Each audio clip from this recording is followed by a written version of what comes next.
Today's shows, and Rick Santorum, a potential presidential hopeful, he talked about that you have to give businesses the right to refuse to serve some customers, and he used an expletive in drawing an analogy. We want to warn people, so listen to what he said.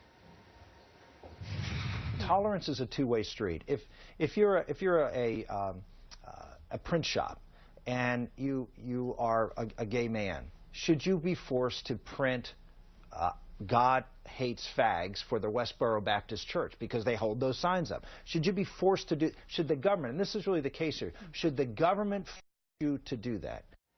Maggie? Well, that doesn't seem quite like what we're talking about with most of these laws. So he just took a very extreme case to make the other side of the argument. I think that... But that's what all the Republicans are doing. They're saying that should you have to do so, many of the Republican hopeful, presidential hopefuls, should you go against your own conscience and comfort level to serve someone? Look, to Errol's point, the national polling in terms of gay rights and gay marriage has moved very far along, but the Republican Party's base is not there. And so you have folks that are making bets about how to become the presidential nominee that is based on essentially being more conservative. One of the interesting things last week you saw Jeb Bush basically endorse the law pretty wholeheartedly on Hugh Hewitt's show. He's a conservative radio show, and then he went to a donor meeting in California and moderated his position a bit. You want to limit those types of opportunities. But there are two things here to maybe button this up a little bit. One is, I don't think we should have Santorum own what he just said there, because that is what Westboro Baptist Church puts on their signs. I've covered them. So that's not his word. I don't think he was intending to use an ugly word.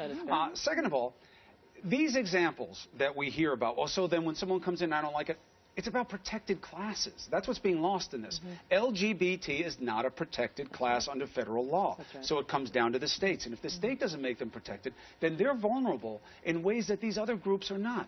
You know, Westboro Baptist Church, they may argue religious exception for these things. That's how they get into a lot of things, because religion's a protected class. And they'll say, well, so why don't you go after Muslims for it? They, too, can't discriminate. Again, that's the key to the statute. The only thing I want to know from you, Errol, is on this. You say, oh, you know, there was this misunderstanding. Why else would you have designed this law if not to head off gay marriage coming to Indiana? Why else did they need it? Well, I mean, I think what they wanted to do was sort of cater to the religious part of the Republican base in Indiana. And on their wish list for maybe a handful of people was like, yeah, why don't we do this? Why don't you give us that?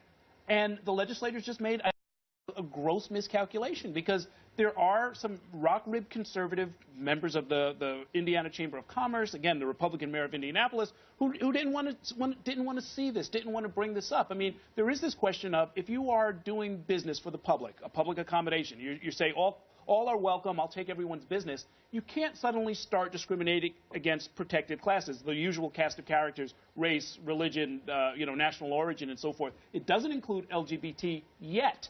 But clearly, this is where the country is going. And